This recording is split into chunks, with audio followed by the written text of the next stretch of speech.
വിനീസ് വേൾഡിലേക്ക് എല്ലാവർക്കും സ്വാഗതം.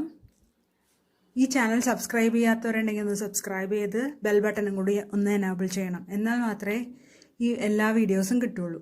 ഇപ്പോൾ നമ്മളിവിടെ ഉണ്ടാക്കാൻ പോകുന്നത് ഒരു ചെറുപയർ പായസമാണ്. അതിന് വേണ്ട ഇൻഗ്രീഡിയൻസ്: ചെറുപയർ 1/2 കപ്പ് വേവിച്ച് വെച്ചേക്കുവാണ്, 1/2 ലിറ്റർ പാല്, 200 ഗ്രാം ശർക്കര, ചുക്ക്, ജീരകം, ഏലക്ക ഇത് മൂന്നും കൂടി പൊടിച്ച് വെച്ചേക്കുവാണ്. അതിൽ ജീരകം ഇഷ്ടമുണ്ടെങ്കിൽ മാത്രമേ ഇട്ടാൽ മതി. നട്ട്സ്, റൈസിൻസ്, കുറച്ച് വെള്ളം, 1 ടേബിൾ സ്പൂൺ അരിപ്പൊടി, നെയ്യ്, ശർക്കര ഒന്ന് ഉരുക്കിയെടുക്കാം കുറച്ച് വെള്ളം ഒഴിച്ച്. ഈ സമയം ഒരു പാത്രത്തിലേക്ക് ഈ ചെറുപയർ ഇട്ടിട്ട് അതിൻ്റെ വെള്ളം ഒന്ന് വറ്റിച്ചെടുക്കാം. കുറച്ച് നെയ്യും കൂടി ഒഴിക്കുകയാണ്. ശർക്കര എടുക്കുമ്പോൾ അത് ഉപ്പില്ലാത്ത ശർക്കര തന്നെ എടുക്കണം, കറുത്ത കളറുള്ള ശർക്കര. കളർ കുറഞ്ഞതാകുമ്പോൾ അതിന് ഉപ്പുണ്ടാവും. ഉപ്പുള്ള ശർക്കര കൊണ്ട് അടയോ ഹൽവയോ പായസം എന്തുണ്ടാക്കിയാലും കഴിക്കാൻ ടേസ്റ്റ് ഉണ്ടാവില്ല. അപ്പോൾ ബ്ലാക്ക് ശർക്കര തന്നെ നോക്കി എടുക്കണം. ഇപ്പോൾ നമ്മൾ ശർക്കര ഉരുകി വന്നിട്ടുണ്ട്, അത് നമ്മൾ അരിച്ചൊഴിച്ച് കൊടുക്കുകയാണ്.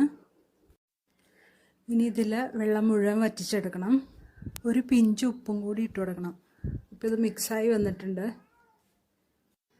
ഇതിപ്പോൾ വറ്റി വന്നിട്ടുണ്ട്. നമുക്കിനി അരിപ്പൊടി കുറച്ച് പാലിൽ ഒട്ടും കട്ടയില്ലാതെ മിക്സ് ചെയ്തെടുക്കാം.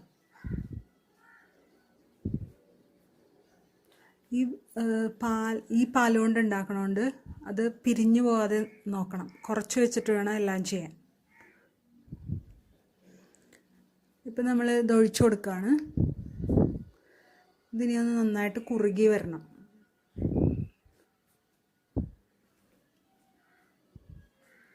നന്നായി കുറുകി വന്നിട്ടുണ്ട്. നമ്മൾ കുറച്ച് പാലും കൂടി ഒഴിച്ചു കൊടുക്കുകയാണ്. സിമ്മിലാണ് വെച്ചേക്കണത്.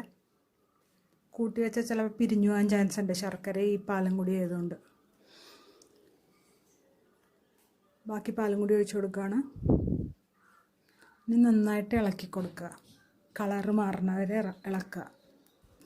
ഇപ്പം ഇത് തേങ്ങാപ്പാലായിരുന്നെങ്കിൽ ഇപ്പം നമ്മൾ ഉണ്ടാക്കുന്ന പായസത്തിനേക്കാളും കുറച്ചും കൂടി നല്ല കളറ് വന്നാനേ. ഇപ്പോൾ ഈ പശുവും പാൽ ഒഴിക്കണോണ്ടാണ് ഒരു ലൈറ്റ് ബ്രൗൺ കളർ വന്നേക്കണത്.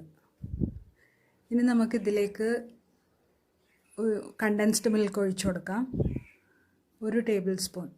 അതുണ്ടെങ്കിൽ ഇട്ടാൽ മതി, ഇല്ലെങ്കിലും കുഴപ്പമൊന്നുമില്ല. ഇനി നന്നായിട്ട് ഇളക്കി യോജിപ്പിച്ച് കൊടുക്കാം. ഇനി ഇതിലേക്ക്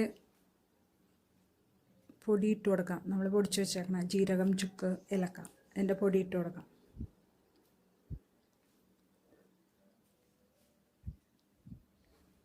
എന്നിട്ട് ഫ്ലെയിം ഓഫ് ചെയ്യാം.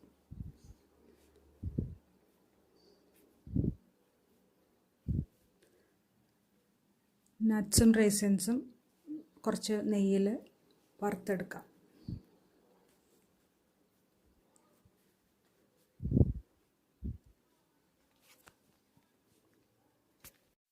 ഇപ്പോൾ ഇതുകൂടാതെ കുറച്ച് തേങ്ങാക്കൊത്തും കൂടി ഇതുപോലെ തന്നെ വറുത്തെടുക്കാം. പക്ഷെ ഇവിടെ ഇഷ്ടമില്ലാത്തതുകൊണ്ട് ഞാനത് എടുക്കണില്ല. ഇത് നമുക്കതിലേക്ക് പായസത്തിലേക്ക് ഒഴിച്ചു കൊടുക്കുകയാണ്. ഇപ്പോൾ ചെറുപയർ പ്രഥമൻ റെഡി ആയിട്ടുണ്ട്. നമുക്കിനി ഇത് സെർവ് ചെയ്യാം. ഇപ്പോൾ ഇത് എല്ലാവർക്കും ഇഷ്ടമായി എന്ന് വിചാരിക്കുന്നു. എല്ലാവരും ഈ ചാനൽ സബ്സ്ക്രൈബ് ചെയ്യുക, ബെൽ ബട്ടണും കൂടി എനേബിൾ ചെയ്യുക. എല്ലാവർക്കും ഷെയർ ചെയ്യുക ഇഷ്ടമായെങ്കിൽ. Thanks for watching.